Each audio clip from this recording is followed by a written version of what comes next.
Review and Herald's, January 7, 1980, paragraph 2. As registrator, Jesus exercised the authority of God. His commands and decisions were supported by the sovereignty of the eternal throne. The glory of the Father was revealed in the Son. Christ made manifest the character of the Father.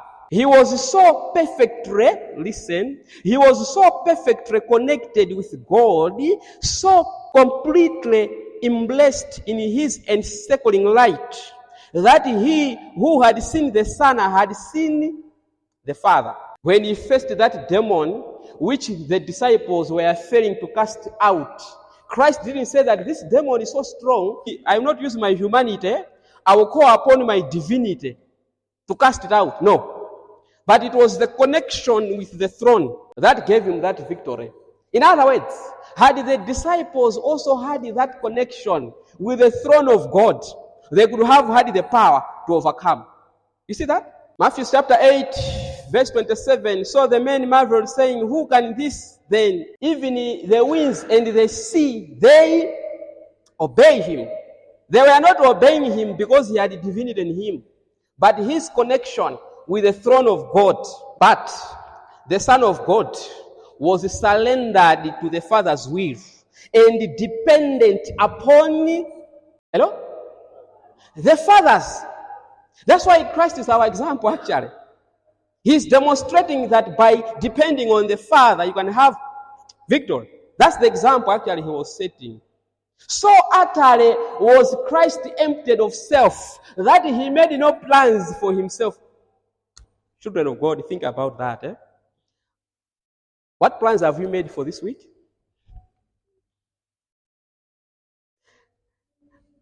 What?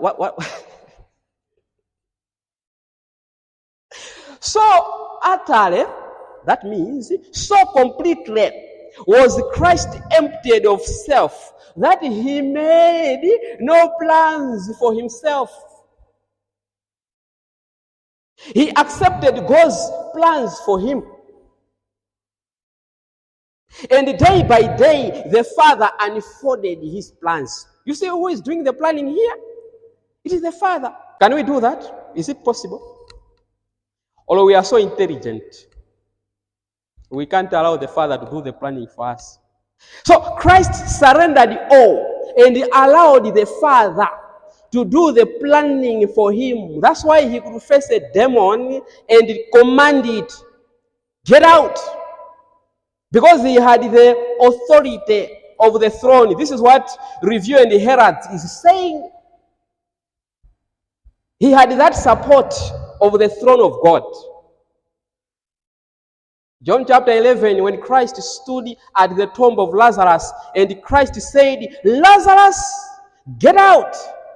Christ was not depending on his divinity. It was the power of the throne of the Father. And that is an example for us. When Christ was walking on water, two people were walking on water. There was Christ, there was Peter. Why did Peter start to sink? He looked at the wind and he lost sight of Christ. Okay, Peter sank, he was sinking. But why was Christ not sinking? Was it because there was divinity in him? His connection to the throne of God gave him victory. What am I saying? So connected was Christ with the Father that the Father did the planning for him to be victorious. In other words, Christ was inactive.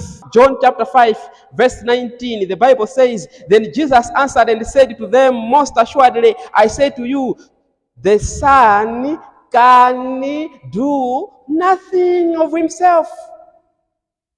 But what he sees the Father do,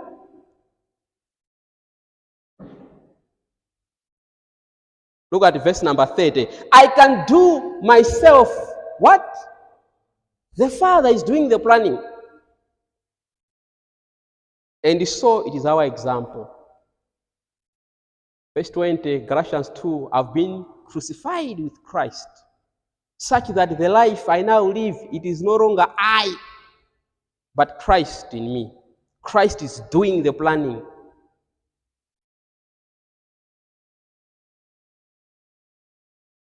Then he said to them all, if anyone desires to be my disciple, let him deny himself